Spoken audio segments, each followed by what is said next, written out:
recuar e dar a volta. Recuar e dar a volta são termos que descrevem o mergulho que um animal faz para debaixo da terra para escapar e depois aparecer pelas costas do predador. É esta a manobra psíquica levada a cabo pela esposa do Barba Azul para recuperar a autonomia sobre a sua própria vida. O Barba Azul, após descobrir aquilo que ele vai considerar uma infidelidade da esposa, agarra pelos cabelos e arrasta as escadas abaixo. Agora é a tua vez, grunhe ele. O elemento assassino do inconsciente surge e ameaça destruir o consciente da mulher. Psicanálise, interpretação de sonhos, autoconhecimento, exploração de si mesma, são tudo ações realizadas porque são caminhos de retrocesso e formas de dar a volta. Vou repetir. Psicanálise, interpretação de sonhos, autoconhecimento, exploração de si mesma, são tudo ações realizadas porque são caminhos de retrocesso e formas de dar a volta. São formas de mergulhar e vir à superfície correndo atrás do problema e analisando de uma perspectiva diferente, sem a capacidade de ver, mas ver mesmo como deve ser. Perde-se aquilo que se aprendeu sobre o ego eu e o eu luminoso. Em O Barba Azul, a psique tenta agora evitar ser aniquilada. Tendo deixado de ser ingênua, usa agora de astúcia. Perde tempo para se recompor, por outras palavras, tempo para se fortalecer para a batalha final. Na realidade exterior, encontramos igualmente mulheres que planeiam as suas fugas, seja de um antigo meio destrutivo, seja de um companheiro ou de um emprego. Ela tenta ganhar tempo, dar tempo ao tempo. Planeia a sua estratégia e lança mão da sua força interior antes de dar lugar a uma mudança exterior. Por vezes, basta este tipo de ameaça do predador para que uma mulher deixe de ser aquele amor de pessoa que a tudo se adapta, para passar a ter o comportamento desconfiado de quem está vigilante. Ironicamente, ambos os aspectos da psique, o do predador e o da potencial jovem, atingem o seu ponto de ebulição. Quando uma mulher percebe que foi aprisionada, tanto no seu mundo interior quanto no seu mundo exterior, dificilmente conseguirá tolerá-lo. Essa percepção vai atingir a raiz de quem ela é, no seu âmago, levando-a a planear então a morte da força predadora. Entretanto, o seu complexo predador está furioso, porque ela abriu a porta proibida e começa afanosamente às voltas, tentando anular todas as possibilidades de fuga. Esta força destrutiva torna-se assassina e indica que a mulher violou um local sagrado, devendo por isso morrer. Quando aspectos opostos da psique de uma mulher atingem simultaneamente o seu ponto crítico, ela poder-se-á sentir extremamente cansada, pois a sua libido está a ser arrastada em dois sentidos opostos. Mas, ainda que uma mulher esteja morta de cansaço devido às suas lutas miseráveis, sejam de que índole for, mesmo que tenha a alma esgotada, ainda assim ela deve planear a sua fuga. Uma mulher tem de se esforçar para seguir em frente, custe o que custar. Atingindo esse ponto crítico, poderá comparar-se a passar um dia e uma noite debaixo de temperaturas negativas. Para sobreviver, não devemos entregar-nos ao cansaço. Ir dormir numa circunstância dessas é entregar-se a uma morte certa. Esta é a iniciação mais profunda, é a iniciação da mulher aos seus próprios sentidos instintivos, os quais lhe permitirão identificar e banir o predador. Este é o momento em que a mulher aprisionada passa do estado de vítima para um estado em que os seus sentidos a tornam mais astuta, mais observadora, mais atenta. Este é o momento em que, graças a um esforço quase sobre-humano, ela consegue levar a sua tão cansada psique a realizar a tarefa final. As questões essenciais continuam a ajudar, pois da chave continua a fluir o sangue da sabedoria, mesmo quando o predador proíbe a consciencialização. A mensagem maníaca que envia é: consciencialização equivale à morte. A mulher, em contrapartida, leva-o a pensar ter uma vítima voluntária à sua mercê, enquanto planeia a morte dele. Diz que, entre os animais, existe uma dança psíquica misteriosa entre o predador e a sua presa. Diz que se a presa estabelecer com o predador um determinado tipo de contacto visual servil, um certo tipo de tremor que produz uma leve ondulação da pele sobre os músculos, significa que ela, a presa, reconhece a sua fraqueza ante ele, o predador, acedendo a converter-se em sua vítima. Há alturas para temer e correr, e outras em que não. Neste momento crítico, uma mulher não deve remar e não deve rebaixar-se. O pedido de tempo para se recompor, feito pela jovem esposa do Barba Azul, não é um sinal de submissão ao predador. É a forma astuta que encontra de transformar a sua energia em força, tal como fazem certas criaturas selvagens. Ela está a preparar-se para uma ofensiva total contra o predador. Ela faz meia volta para escapar do predador e depois ressurge inesperadamente atrás dele. O grito da libertação. Quando o Barba Azul chama a mulher aos gritos e ela arrisca desesperadamente ganhar tempo, o que ela está realmente a fazer é ganhar energia para dominar o captor. Quer este se trate especificamente de um fator destrutivo, como uma religião, um marido, uma família, uma cultura, quer se trate de complexos negativos de uma mulher ou uma combinação de vários destes fatores. A esposa do Barba Azul suplica pela sua vida, mas fala astuciosamente. Por favor, murmura, deixa-me recompor e preparar-me para a minha morte. Muito bem, grunhiu ele, mas prepara-te. A jovem convoca então os seus irmãos psíquicos, que representam eles na psique de uma mulher. São os propulsores da psique mais musculados, mais naturalmente agressivos. Representam a força interior de uma mulher, a força capaz de atuar quando chega o momento de acabar com os impulsos do mal.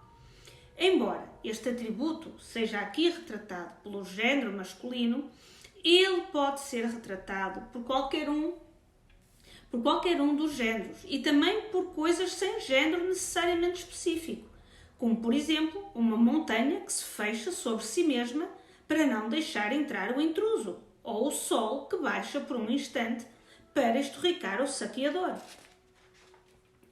A esposa corre escadas acima em direção ao quarto. Pede às irmãs que subam para a muralha e pergunta-lhes: estão a ver os nossos irmãos a chegar? As irmãs respondem-lhe que não estão a ver nada. Quando o Barba Azul berra para que a sua esposa regresse à cave para a decapitar, ela volta a gritar: estão a ver os nossos irmãos a chegar? E as irmãs respondem que talvez estejam a ver lá longe um remoinho, talvez um furacão. Estamos perante o quadro completo de um surto de força intrapsíquica. As irmãs, as mais espertas, ocupam o lugar central nesta última fase de iniciação. Tornam-se os olhos dela. O grito da mulher percorre uma longa distância intrapsíquica, vai até onde moram os irmãos, isto é, até onde vivem os aspectos da psique que foram treinados para lutar, para se baterem até à morte se necessário. Mas inicialmente, os aspectos defensivos da psique não estão imediatamente tão perto do consciente como deveriam estar. O entusiasmo e a natureza combativa de muitas mulheres não se situam tão perto do consciente quanto o que seria eficiente. Uma mulher deve praticar a invocação ou a evocação da sua natureza controversa. Os seus atributos de remoinho, de furacão. O símbolo do remoinho representa uma força central de determinação, a qual, quando focada, ao invés de estar espalhada, garante à mulher uma energia tremenda. Com esta atitude mais agressiva, preparada, terá consciência, nem será enterrada com as outras. Ela resolverá, de uma vez por todas, o assassínio feminino interior, a sua perda de líbido, a perda da paixão pela vida. Ainda que as questões-chave permitam a abertura e a calma necessárias à sua libertação, sem a força dos irmãos de espada em punho, ela não consegue triunfar. O Barba Azul grita pela esposa e começa a subir as escadas de pedra. A esposa grita às irmãs: "E agora? Estão a vê-los agora?" Ao que as irmãs respondem: "Sim, estamos a vê-los. Os nossos irmãos chegaram, estão quase a entrar." Os irmãos entraram no hall a galope e romperam pelo quarto, empurrando o Barba Azul contra a balaustrada. Aí, com as suas espadas, mataram-no, finalmente deixando os seus restos à mercê das aves de rapina. Quando as mulheres ressurgem, aliviadas da sua ingenuidade, trazem consigo e para si mesmas algo de inexplorado. Neste caso, a agora mais lúcida mulher recebe uma ajuda masculina interior que vai ajudá-la. Na psicologia junguiana, a este elemento foi dado o nome de animus, um elemento parcialmente mortal, parcialmente instintivo e parcialmente cultural da psique da mulher, que surge nos contos populares e nos símbolos oníricos como o seu filho, o seu marido, como um estranho ou um amante, revestindo por vezes um caráter ameaçador, em função das suas circunstâncias psíquicas momentâneas.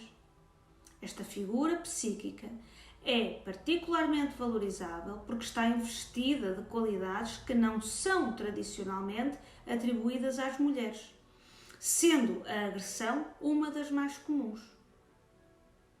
Quando este temperamento do sexo oposto é saudável, como simbolizado pelos irmãos em O Barba Azul, ama a mulher onde habita, corresponde à energia intrapsíquica que a ajuda a realizar tudo o que ela deseja. É este temperamento que lhe confere a força psíquica paralelamente aos outros dons diferenciados que possui. E será também este temperamento que a ajudará na busca do consciente. Em muitas mulheres, este aspecto contrasexual faz a comunicação entre os mundos do pensamento interior e do sentimento, o mundo exterior. Quanto mais forte e mais integralmente vasto é o animus, veja-se o animus como uma ponte. Tanto maior capacidade, facilidade e estilo a mulher manifestará na concretização das suas ideias e do seu trabalho criativo no mundo exterior. Uma mulher com um animus deficientemente desenvolvido tem muitas ideias e muitos pensamentos, mas será incapaz de manifestá-los no mundo exterior. Fica sempre um passo atrás na organização ou na implementação das suas maravilhosas ideias. Os irmãos representam a graça da força e da ação. Com a sua ajuda, muitas coisas acabam por acontecer. Em primeiro lugar, a neutralização da enorme capacidade de paralisação do predador na psique da mulher. E, em segundo lugar, é a substituição da mulher de olhos macerados, de roxo, por uma ou outra de olhos bem abertos. E a terceira, a presença de um lutador de cada um dos lados, mal chama por eles.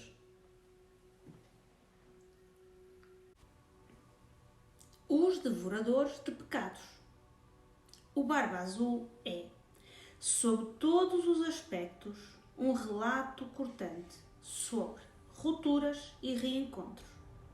Na parte final da história, o corpo do Barba Azul é deixado à mercê dos devoradores de carne, corvos marinhos, aves de rapina, abutres. Trata-se de um final muito místico e estranho. Diz que, em tempos remotos, havia umas almas designadas por devoradoras de pecados. Estas eram personificadas por espíritos, pássaros ou animais, e, por vezes, por seres humanos, os quais, de certa forma, como o bode expiatório, assumiam os pecados, ou seja, os lixos psíquicos da comunidade, para que as pessoas pudessem assim ser purificadas e redimidas dos restos de vidas difíceis ou vidas mal vividas. Já vimos como a natureza selvagem é exemplificada pela descobridora da morte, aquela que canta sobre os ossos da morte, devolvendo-os novamente à vida. Esta essência, vida, morte, vida, é um atributo fundamental da natureza instintiva feminina. De igual modo, na mitologia nórdica, os devoradores de pecados são necrófagos, que se alimentam dos mortos. Deixam-nos a incubar nos seus ventres, transportando-os para Hel, que não é propriamente um lugar, mas sim uma pessoa. Hel é a deusa da vida e da morte, a deusa que ensina aos mortos como voltar à vida. Estes vão se tornando cada vez mais jovens até estarem preparados para renascerem, preparados para serem devolvidos à vida. Este devorar de pecados e de pecadores, a subsequente incubação dos mesmos e a sua devolução à vida constitui um processo de individuação dos mais básicos aspectos da psique. Neste sentido, é correto e adequado retirar-se energia aos elementos predadores da psique, matando-os, por assim dizer, e esgotando os seus poderes. Podem, depois, ser devolvidos à bondosa Mãe da vida, morte, vida, para que esta os transforme e recrie, esperançosamente, em estado menos explosivo. Muitos intelectuais que estudaram este conto são da opinião que o Barba Azul representa a força que não é redimível. Ainda que eu veja um terreno adicional para este aspecto da psique, não a transformação do assassino em série em inafável Mr. Chips, mas antes um ser que deve estar num asilo, um lugar digno onde haja árvores e céu e uma alimentação adequada e talvez música para acalmar o espírito e não um sítio onde se fique desterrado num local recôndito da psique a ser torturado e insultado. Por outro lado, não quero dar a entender que o manifesto e irredimível mal não existe, pois de facto ele existe. No decorrer dos tempos, tem-se tentado passar a sensação mística de que qualquer trabalho de individuação feito pelo homem vai alterar também a escuridão no consciente coletivo de todos os seres humanos, sendo esse o local onde o predador habita. Em certa ocasião, Jung disse que Deus se tornava mais consciente à medida que os seres humanos se iam tornando mais conscientes também, no pressuposto de que os seres humanos iluminavam o lado obscuro de Deus quando arrancavam os seus demónios e os expunham à luz do dia. Não estou aqui a afirmar saber com tudo isto funciona, mas, seguindo o padrão do arquétipo, julgo que poderia ser qualquer coisa deste género. Em vez de injuriar o predador da psique ou fugir dele, desmembramo-lo e, para tanto, não nos devemos entregar a pensamentos desagregadores em relação à nossa vida-alma nem ao valor pessoal. Capturamos os pensamentos hostis antes que se tornem suficientemente insidiosos e então desmantelamo-los. Desmantelamos o predador neutralizando as suas diatribes com as nossas próprias verdades construtivas. Ou seja, predador, nunca acabas nada do que começas. A pessoa, acaba muitas coisas. Desmantelamos os ataques do predador natural, tomando em consciência e trabalhando o que é verdade naquilo que o predador nos diz e rejeitando o que não é. Desmantelamos o predador, conservando as nossas intuições e instintos e resistindo às suas manobras de sedução. Se fizermos uma lista de todas as perdas que tivemos até este ponto nas nossas vidas, recordando momentos em que sofremos decepções, momentos em que nos sentimos impotentes contra a tormenta, momentos em que tivemos fantasias glamourosas, compreenderíamos que esses são pontos vulneráveis nas nossas psiques. É a essas partes mais desejosas ou mais desfavorecidas que o predador se agarra para esconder o facto de que a sua única intenção é empurrá-la para a cave e sugar a sua energia como se fosse uma transfusão de sangue para si próprio. No final do conto do Barba Azul, os seus ossos, a sua carne, são deixados aos abutres. Isto dá-nos um forte entendimento da transformação do predador. Esta é a última tarefa nesta viagem pelos mundos do Barba Azul. Permitir que a natureza de vida, morte, vida, destrua o predador, levando para ser incubado, transformado e retornado à vida. Quando nos recusamos a entreter o predador, ele vai perdendo força e ver-se-á incapaz de agir sem nós. Nós, na essência, conduzimos-lo àquela camada da psique, onde toda a criação ainda não começou a constituir-se, deixando-o aí a borbulhar, nesse caldo etéreo, até conseguirmos encontrar uma forma melhor onde se venha a encaixar. Quando a psique do predador se dissolve em energum, energia, passa depois a poder ser moldada com um outro qualquer propósito. Passamos, então, a ser criadoras. A matéria-prima reduzida converte-se, então, na matéria para a nossa própria criação. As mulheres descobrem tudo isto quando vencem o predador, tomando dele tudo o que é útil e rejeitando o resto. Ficam cheias de energia, vitalidade e ímpeto. Tomaram do predador o que lhes fora roubado, ou seja, vigor e substância. Pegar na energia do predador e transformá-la em algo útil pode entender-se de várias formas. A raiva do predador pode transformar-se num fogo espiritual que vai permitir a concretização de um grande feito mundial. A astúcia do predador pode ser usada para investigar e compreender coisas à distância. A natureza assassina do predador pode ser usada para eliminar o que convém eliminar da vida de uma mulher, ou o que convém que se elimine na sua vida exterior, tratando-se de coisas distintas em momentos distintos. Geralmente a mulher sabe exatamente do que se trata.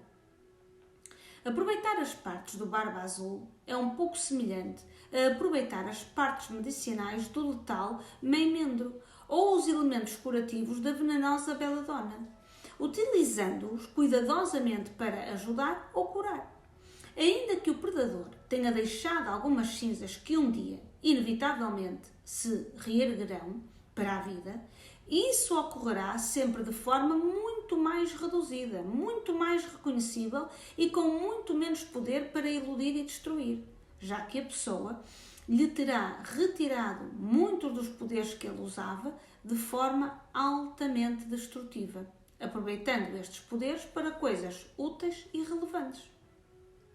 O Barba Azul é um dos muitos contos populares didáticos que eu creio serem de grande importância para as mulheres que são jovens, não necessariamente em idade, mas em alguma parte das suas mentes. É uma história que gira em torno da ingenuidade psíquica, mas que também vem romper fortemente com a interdição de olhar. É uma história que gira em torno do desmantelamento e do aproveitamento da energia do predador natural da psique.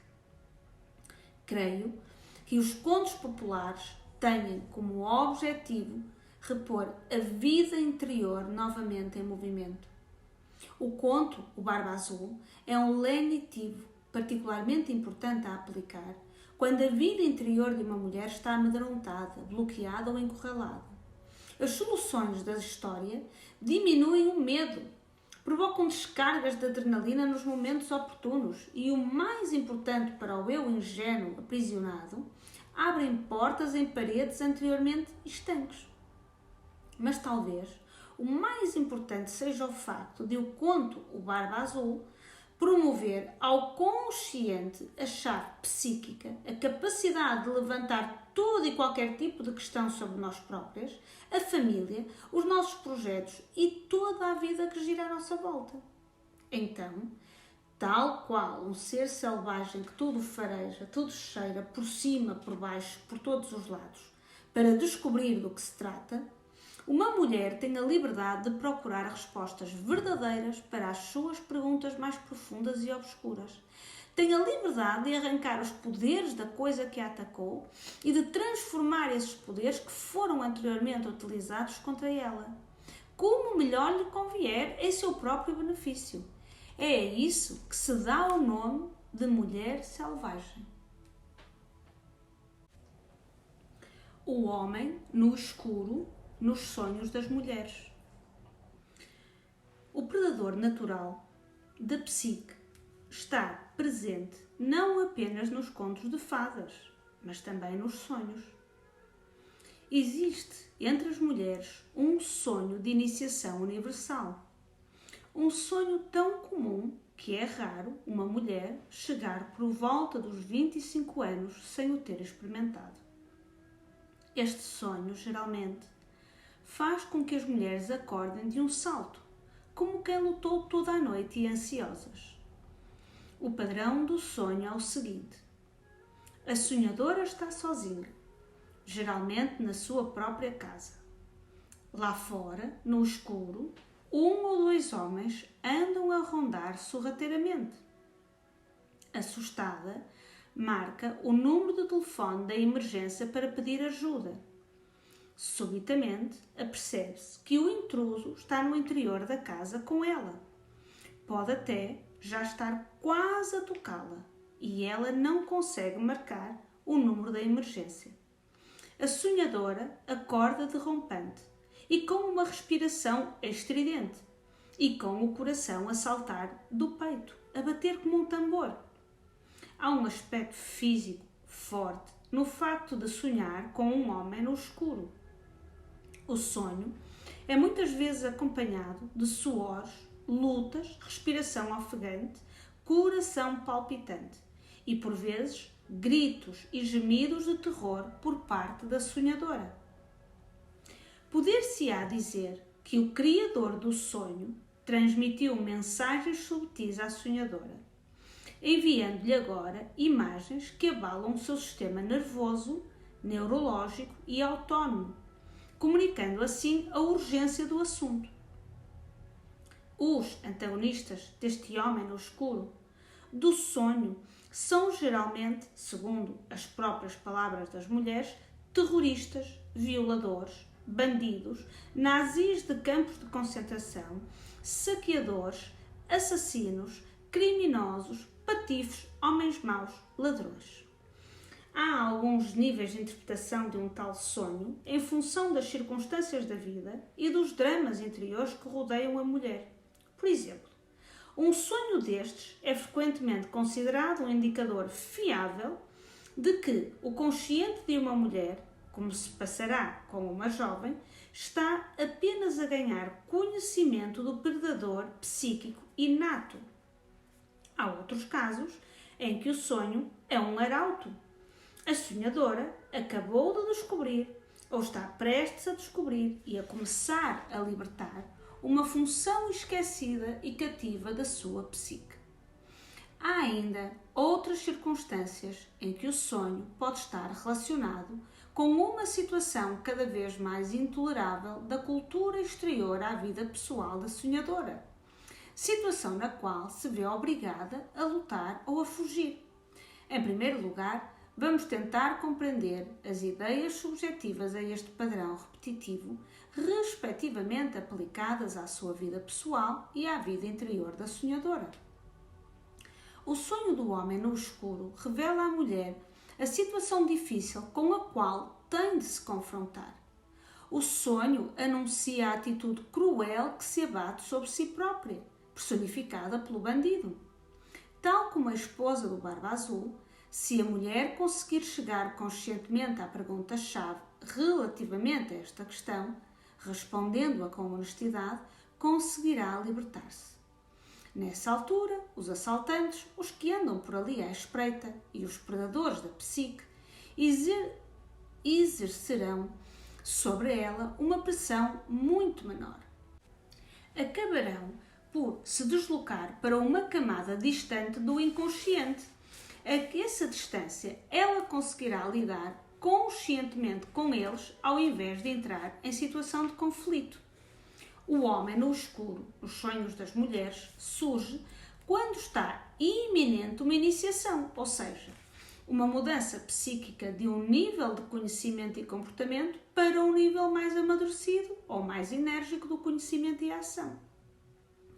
Este sonho pode ocorrer tanto em mulheres ainda não iniciadas como nas que são veteranas nos mais diversos rituais de passagem, pois há sempre novas iniciações. Não importa a idade da mulher, não importa os anos que passaram, ela tem ainda muitos anos pela frente, muitos estágios e muitas primeiras vezes à sua espera. É disto que se trata a iniciação. Cria um arco por debaixo do qual a pessoa se prepara para passar para uma nova forma de conhecimento e existência. Os sonhos são portais, entradas, preparações e condutas que levam ao próximo passo no consciente, o dia seguinte no processo de individuação. Assim, é possível que a mulher sonhe com o predador quando a sua condição psíquica está excessivamente dormente ou complacente. Pode dizer-se que o sonho ocorre por forma a provocar na psique uma espécie de tempestade, de modo a que seja feita alguma tarefa mais enérgica. Igualmente, um sonho deste tipo pode também querer dizer que a vida de uma mulher precisa de mudar, que a mulher sonhadora está possuída por algum estado de vazio ou mágoa relativamente a alguma situação difícil, que está relutante em dar o próximo passo, em andar em frente, que está a fugir de ter que lutar com o predador para lhe arrancar o seu próprio poder. Poder que não está habituada a ser, agir e esforçar-se ao máximo em toda a medida das suas capacidades. Para além de tudo isto, sonhar com homens no escuro corresponde também a gritos de alerta. Os sonhos como que dizem, presta atenção, passa-se alguma coisa de extraordinariamente errado no mundo exterior, na vida pessoal ou na cultura coletiva exterior. Em teoria, a psicologia tradicional tende, por absoluta omissão, a afastar a psique humana da relação com a Terra que acolhe os seres humanos, afastá-la do conhecimento das etiologias culturais, do mal-estar e do desassossego, e tende igualmente a amputar a psique da política e das estratégias que moldam a vida exterior e interior dos seres humanos. Como se o mundo exterior não fosse tão surreal, não estivesse tão carregado de simbologia, não fosse tão impactante e impressivo na alma de cada um, como o é o tumulto interior. A terra, a cultura e a política, no meio das quais uma pessoa vive, influem em tudo o que diz respeito ao panorama psíquico do indivíduo e são tão importantes nessas questões como o é o meio subjetivo. Quando o mundo exterior se intrometeu na vida espiritual básica de uma pessoa ou várias pessoas, os sonhos com o homem no escuro acontecem em catadupa. Foi fascinante o meu trabalho de reunir sonhos de mulheres transtornadas por algo que corria mal na cultura exterior, como o daquelas mulheres que viviam perto de uma fundição altamente poluente em Nova York, no Idaho, sonhos de mulheres extremamente conscientes e ativamente envolvidas em ação social e proteção ambiental, como as guerrilhas companheiras, mulheres integradas no movimento de guerrilha nas florestas do interior de Quebrada, na América Central, sonhos de mulheres de confradios de santuários nos Estados Unidos e das ativistas dos direitos civis no Latino County. Todas elas tinham sonhos com inúmeros homens no escuro. De um modo geral, pode-se pensar que, para as sonhadoras ingênuas ou desinformadas, os sonhos são sinais de alerta. Olá! Presta atenção, estás em perigo. Já para as mulheres mais conscienciatizadas e comprometidas socialmente, o homem do sonho no escuro parece desempenhar o papel de estimulante que lhes recorda aquilo que enfrentam diariamente, dando-lhes força para seguirem em frente, vigilantes, prosseguindo as tarefas a que se comprometeram. Assim, quando há mulheres que sonham com o predador natural, isso não é sempre ou apenas uma mensagem da sua vida interior. Por vezes, é uma mensagem sobre os aspectos ameaçadores de cultura em que se vive, quer seja uma cultura limitada, mas brutal, por exemplo, no local de trabalho, dentro da própria família ou na comunidade que se está inserida, ou mais ampla, como a cultura religiosa ou nacional. Como se pode ver, cada grupo e cultura parece ter também o seu próprio predador psíquico natural. E historicamente vemos que nas sociedades há períodos nos quais o predador é identificado como uma soberania absoluta, que lhe é permitida até que as pessoas que pensam de forma diferente passam a ser tantas que se transformam numa maré imensa. Ainda que muitas correntes da psicologia destaquem as causas familiares da ansiedade nos seres humanos, a componente cultural tem basicamente o mesmo peso, porque a cultura é a família da família. Se a família da família sofre de várias enfermidades, então todas as famílias dentro daquela cultura terão de lutar contra as mesmas doenças. Sempre ouvi um ditado na minha vida, onde se diz que a cultura cura. Se a cultura é um elemento curativo, as famílias aprendem como curar. Lutarão menos, serão mais reparadoras, magoarão muito menos, serão muito mais amáveis e afetuosas. Numa cultura dominada pelo predador, toda a nova vida que precisa de nascer, toda a velha vida que precisa de partir ficará presa e as vidas espirituais dos cidadãos ficarão paralisadas, tanto de medo quanto de inação espiritual. Ninguém sabe dizer ao certo qual a razão pelo qual este intruso, que nos sonhos das mulheres geralmente assume a forma de homem, procura atacar a psique instintiva e, mais especificamente, as suas capacidades de conhecimento selvagem. Costumamos dizer que está na natureza das coisas. Contudo, vemos que este procedimento destrutivo é exacerbado quando a sociedade que envolve uma mulher fomenta, alimenta e protege atitudes destrutivas contra a natureza espiritual e instintiva mais profunda. Dessa forma, estes valores culturais destrutivos, com os quais o predador se mostra avidamente de acordo, saem ainda mais reforçados no interior da psique coletiva de todos os seus membros.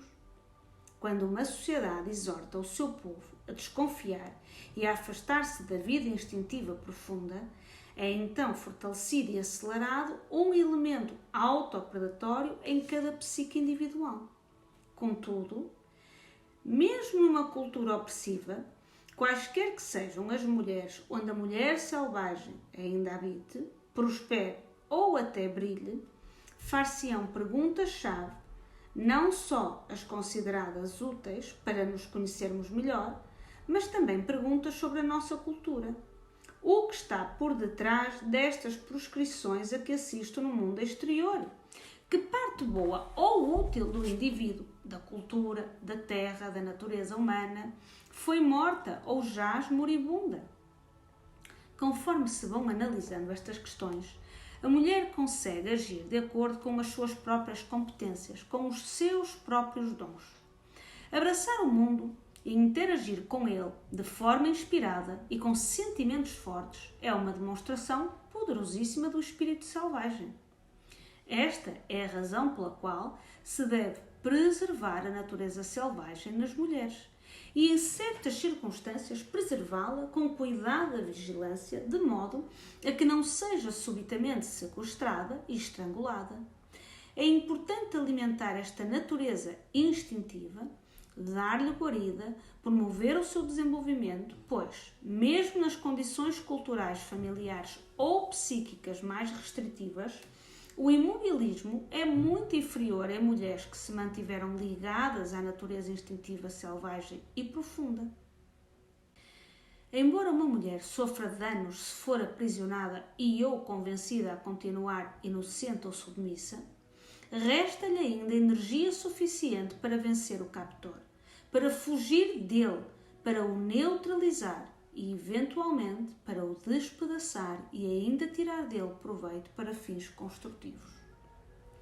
Há uma outra ocasião específica em que é muito provável que as mulheres tenham sonhos com homens na escuridão, que é quando o fogo criador intenso está a arder lentamente, quando já resta muito pouco combustível para alimentar o fogo, ou quando as cinzas brancas aumentam de dia para dia e a panela vai esvaziando.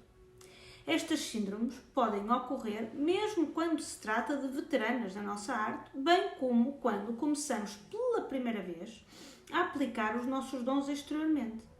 Ocorrem quando há uma intrusão do predador na psique e, consequentemente, descobrimos todas as razões para fazer qualquer coisa, exceto ficarmos sentadas, ficar ali de pé ou dirigirmos onde quer que seja para executar seja o que for que nos interesse. Nestes casos, o sonho com o homem no escuro, ainda que acompanhado de um medo que faz saltar o coração, não é um sonho assustador.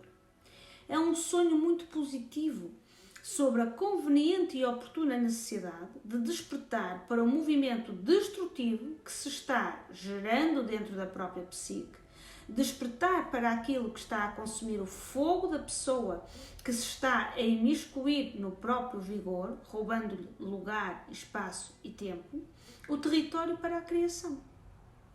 A vida criativa é frequentemente lentificada ou parada porque qualquer coisa na psique tem uma opinião muito negativa a nosso respeito e nós estamos ali rastejando aos seus pés ao invés de lhe batermos na cabeça e desatarmos a correr para alcançar a liberdade.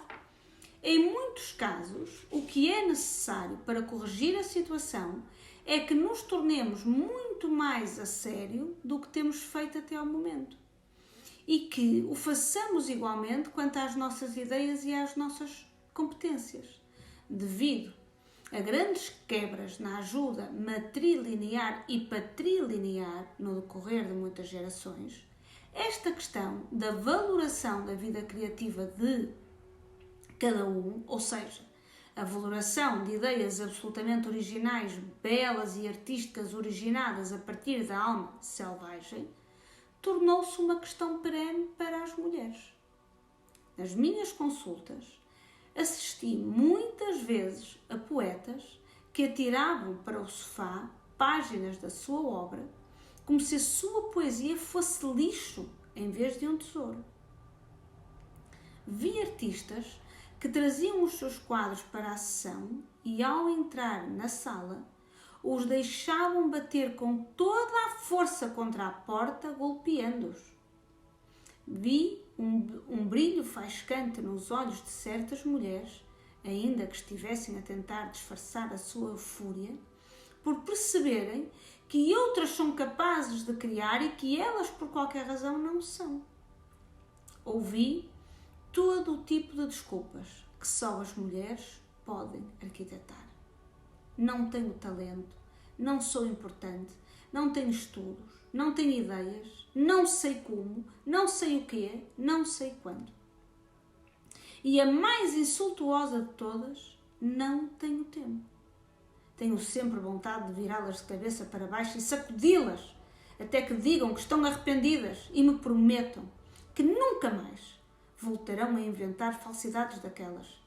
Tenho vontade, mas não as sacudirei. O homem no escuro dos sonhos falo-á, e se não for ele, qualquer outra personagem dos seus sonhos o fará. O sonho do homem no escuro é um sonho assustador, e estes sonhos assustadores são muitas vezes favoráveis à criatividade. Mostram às artistas o que lhes acontecerá se deixarem transformar numa dessas desvalidas talentosas. Este sonho do homem no escuro é muitas vezes quanto basta para assustar uma mulher, levando-a a recuperar a sua criatividade. No mínimo, ela consegue criar pelo menos uma obra que elucida o que significa o homem no escuro dos seus sonhos. A ameaça do homem no escuro serve de aviso para todas nós. Se não cuidarmos dos tesouros que possuímos, estes ser-nos-ão roubados. Assim, quando uma mulher tem um destes sonhos, ou uma série deles, infere-se que se está a abrir uma enorme porta para territórios de iniciação onde pode ocorrer a reavaliação dos seus dons. Ali, poder-se-á reconhecer, aprender e lidar com qualquer coisa que a tenha vindo gradualmente a destruir e a roubar. Quando uma mulher se dá ao trabalho de espiar o predador da sua própria psique e, apercebendo-se da sua presença, faz o trabalho necessário de o combater, o predador mover-se-á para pontos muito mais isolados e discretos da psique. Mas, se ignorar o predador, este tornar-se-á cada vez mais odioso e ciumento, com um desejo de silenciar a mulher para sempre. A um nível muito mais comezinho, é importante que a mulher tenha sonhos do género do homem no escuro ou do barba azul para poder limpar da sua vida o máximo de negatividade que puder. Às vezes, é necessário limitar ou diminuir certos relacionamentos, porque se uma mulher estiver exteriormente rodeada por pessoas que se mostram hostis ou negligentes relativamente à sua vida profunda, então esta situação vai alimentar o seu predador interior, fazendo com que este adquira força extra na psique da mulher e, consequentemente, que passe a ser mais agressivo. As mulheres são, frequentemente, bastante ambivalentes relativamente à agressão do intruso, porque pensam que se trata de uma situação tipo preso por ter cão e preso por não ter. Contudo, se ela não fugir, o homem no escuro tornar-se-á seu carcereiro e ela sua escrava. Se ela conseguir fugir, ele persegui-la-á incessantemente, pois considera-se seu dono. As mulheres temem que este intruso as persiga e as volte a subjugar, e este medo reflete-se no teor dos seus sonhos. É por isso que é comum as mulheres acabarem com as suas naturezas absolutamente originais, criativas, espirituais e selvagens em resposta a ameaças do predador. É por isso que a cabo do Barba Azul está repleta de esqueletos e cadáveres de mulheres. Estas aperceberam-se da armadilha, contudo, tarde demais. A consciência é a saída do compartimento, a saída da tortura. É o caminho para fugir do homem no escuro. E as mulheres têm o direito de lutar com unhas e dentes para a ter e para a conservar. Na história do Barba Azul, vemos como uma mulher que cai na conversa do predador se levanta e foge dele, já avisada para a próxima vez. A história gira em torno da transformação de 4 sombrias introjeções que, para as mulheres, são objeto de particular polémica. Não ter uma visão integral, não ter uma intuição profunda, não ter voz original, não ter ação decisiva. De modo a banir o predador, devemos abrir com chave ou à força a nossa própria pessoa ou outros assuntos para ver o que está lá dentro. Devemos usar as nossas competências para resistir ao que vemos. Devemos falar a verdade com voz clara e devemos ser capazes de usar a nossa sagacidade para fazer o que é necessário relativamente ao que vemos. Quando a natureza instintiva de uma mulher é forte, ela reconhece intuitivamente o predador inato através do cheiro, do olhar, do ouvido. Antecipa a sua presença, ouve a sua aproximação e toma medidas para afastá-lo. Quando uma mulher tem os seus instintos feridos, o predador fica em cima dela, mesmo sem que ela dê conta da sua presença, porque as suas capacidades para ouvir, conhecer e apreender estão enfraquecidas, nomeadamente por introjeções que a exortam a ser simpática, a comportar-se bem e especialmente a fingir não perceber os abusos a que está a ser sujeita. Psiquicamente, é difícil, à primeira vista, estabelecer a diferença entre as não iniciadas que, sendo jovens, são também ingênuas e mulheres que têm o seu instinto ferido. Umas e outras pouco sabem acerca do predador no escuro e ambas são, portanto, ainda muito crédulas. Mas, felizmente para nós, com o elemento predatório da psique de uma mulher está em movimento, ela deixa para trás pistas inconfundíveis nos sonhos. Estas pistas vão acabar por levar à sua descoberta, captura e contenção. A cura, tanto para a mulher ingênua quanto para a mulher com os seus instintos feridos, é a mesma. Praticar uma escuta atenta à nossa intuição, à nossa voz interior, fazer perguntas, ser curiosa, ver a realidade, entender o que se ouve e depois agir em conformidade com o que se tem por verdade. Estes poderes intuitivos foram-nos dados no nascimento. É possível que estejam cobertos por camadas de cinza e excrementos acumulados ao longo de anos sem fim. Não é o fim do mundo, pois tudo isso se pode limpar. Esfregando, raspando, praticando, os nossos poderes perceptivos podem ser novamente retornados ao seu estado primitivo. Recuperando estes poderes das trevas das nossas psiques, não seremos simples vítimas de circunstâncias internas ou externas. Não importa de que forma a cultura, a personalidade, a psique ou outro elemento exigem que a mulher se vista e comporte. Não importa como os outros gostariam de manter as suas mulheres, em bando, vigiadas por 10 duenas adormecidas, damas de companhia por perto. Não importa quais as pressões com que se tente reprimir a vida espiritual de uma mulher. Não conseguirão alterar o facto de que uma mulher é o que é. E que isto é comandado pelo inconsciente selvagem e que isto é bom, muito, muito bom. É crucial lembrarmos que quando temos sonhos com homens no escuro, há sempre o contrapeso de uma força antagónica preparada e à espera para nos ajudar. Quando deitamos mão da energia selvagem de modo a contrabalançar o predador, imagine-se quem imediatamente vem ao de cima. A mulher selvagem. A mulher selvagem aproxima-se saltando por cima do que for que o predador tenha erguido, cercas, paredes, obstáculos. Ela não é um ícone para pendurar na parede como um retábulo, um quadro religioso. É um ser vivo que surge em nós, em qualquer lugar, em qualquer situação. Ela e o predador já se conhecem há muito, muito tempo. Ela consegue encontrá-lo em sonhos, em histórias, nos contos, na vida inteira das mulheres. Esteja ele onde estiver, ela estará lá. Porque ela é quem equilibra os seus efeitos destrutivos. A mulher selvagem ensina as mulheres a não acharem tudo atraente como forma de proteger as suas vidas espirituais. A natureza selvagem sabe que ser amável nestas circunstâncias vai apenas alegrar a vida do predador. Quando a vida espiritual está a ser ameaçada, não basta apenas traçar uma linha. Há que segui-la com rigor. Quando a mulher o faz, a sua vida já não pode sofrer muito mais intromissões, porque ela sabe imediatamente detectar o que está errado e pode empurrar o predador para o sítio onde ele pertence. A mulher não é mais ingênua, não é mais vítima nem alvo. E esta é a solução para que a chave, a pequenina chave com o desenho em relevo na cabeça, deixe de sangrar.